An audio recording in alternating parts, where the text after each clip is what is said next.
A doctor once told me to be careful with my lungs. After that, I finished 100 straight weeks of running. No full weeks off, no disappearing from it, and this is what actually changed.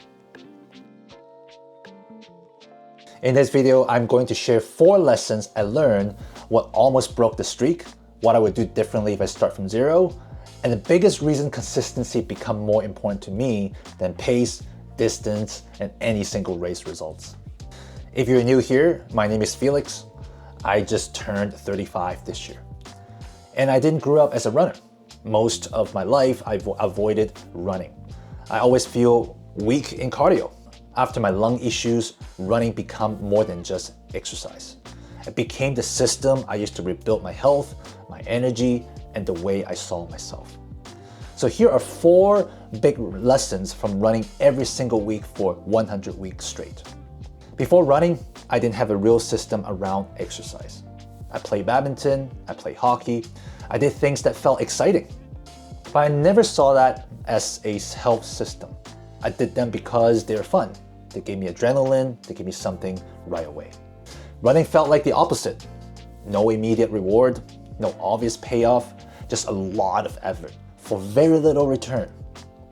So if you told the old version of me that I would run for 100 straight weeks, I probably wouldn't believe you. And just to be clear, when I say 100 weeks, I don't mean every week looked amazing. I mean, every single week I kept it alive. At least 1 run a week, usually more. But never a full week where running disappeared from my life. The first lesson is this: consistency is not intensity, it is accumulation. The best way I can describe it is like putting money in the bank. Every run, you're putting something in. Some weeks, you put in a lot. Some weeks, just a little. But the point is, you're still putting money in. If you stop deposit for too long, your body starts withdrawing from it. You lose rhythm, you lose confidence, you feel like you're starting over. There were weeks where I ran around 70 kilometers, and there were weeks I only ran for 25. That's a huge gap. But I stopped seeing that as failure. I started seeing it as doing the right amount for where my body was. If you looked at my running graph over time, it's not a clean straight line. It's valleys. Up, down again. But over a month, the mountain get higher. That's where progress actually looks like. But none of that matters until I almost had to stop completely. And that's lessons number 2. Avoiding injury matters more than almost anything. Not because you can prevent injury, but because injury kills consistency. After studying this and living through the training myself, I've become more convinced about this one thing. The best plan is not the plan that looks hardest. It's the plan you can actually recover from. I remember one of the hardest periods early on, probably in around 30 weeks. I got a few new pairs of shoes. I used one of them for longer runs. And after a few runs, my feet started hurting. My shin started hurting. I remember thinking, maybe I'm training too hard, too early. That was one of the moments where the streak could have broken. But I didn't quit. I started figuring things out, what was causing the pain. And eventually I realized I wasn't recovering properly. I wasn't stretching the right areas. I wasn't foam rolling enough. I wasn't supporting the exact part that was asking for help.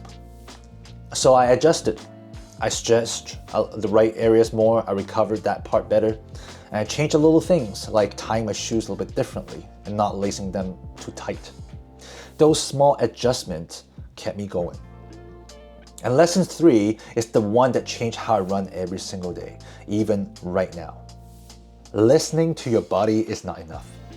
You also need to adjust your plan. A lot of people say, listen to your body, and that's true. But after 100 weeks, I learned that the real skill is knowing what to do after your body gives you that signal. There were weekends, even recently, where the plan said one thing, but my body clearly said something else. Maybe I was supposed to run longer. Maybe I was supposed to hit a certain pace. But I could tell my body wasn't ready for that version of the plan. So I have to adjust again. I cut the distance down, I ran slower, I changed the goal of the run. And that used to feel like failure, but now I see it differently. That's not quitting, that's protecting the system. Because the goal isn't to win one workout, the goal is to keep running next week, next month, next year, next decades. And that also changed how I look at tiredness. There were days where I didn't want to do anything, not just running, work, life, nothing. And at first I thought, maybe I'm overtraining, maybe running is draining me. But after looking into it more and reviewing what I was actually doing, I realized a lot of that was underfueling. I wasn't eating enough or eating at the right time for how much I was running. So sometimes your body isn't saying, stop running. It's actually saying, support me properly. Because if you get that wrong, you start questioning the whole thing. And before lesson 4, this is the concrete change I want to point out.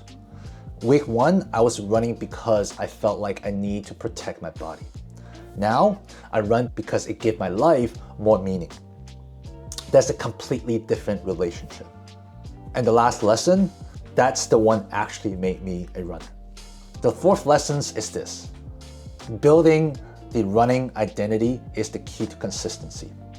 The biggest accomplishment from these 100 weeks is not mileage, not the races or the pace I was able to achieve. It is that I made running stop feeling like something I should do and start feeling like I need this in my life. That turning point for me was right after I signed up for my first marathon. And looking back, that decision was way more impulsive than logical. I had only run a few times with my friends, but I started seeing that possibility that maybe running could be something big for me.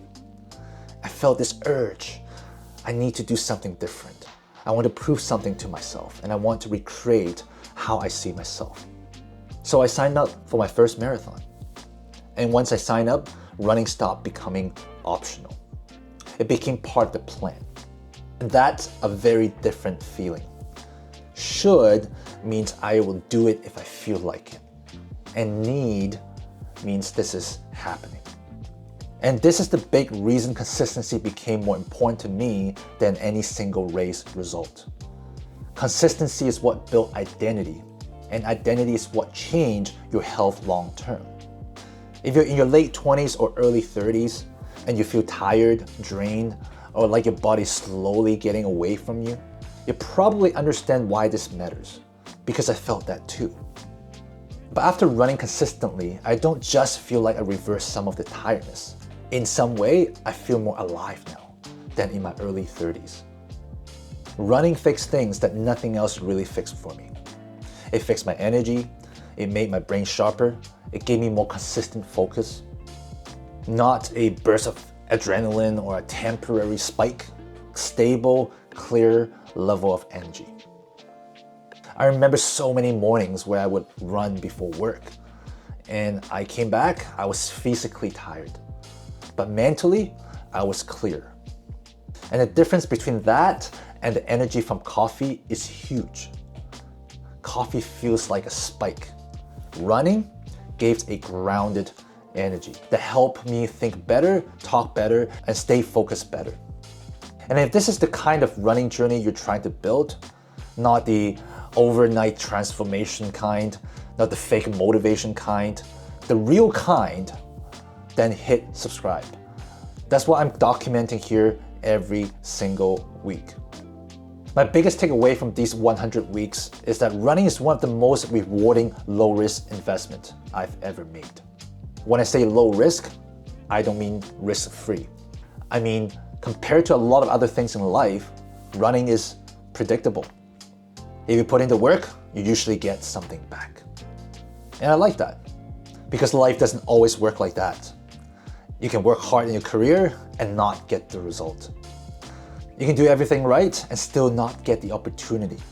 But running taught me how to keep showing up without being attached to the exact outcome. Because progress is real even when the result isn't guaranteed. So yeah, 100 weeks sounds like a long time, but it doesn't feel crazy anymore. Because once this become part of me, it stopped feeling like a big achievement. It stopped feeling like this is just who I am now. And maybe that's the biggest transformation of all. I became someone who can actually trust himself to keep going. And I have more faith now that I could keep showing up. The results I want in life will eventually present themselves when the time is right. This is Felix, just figuring things out one run at a time. I'll see you on the next one.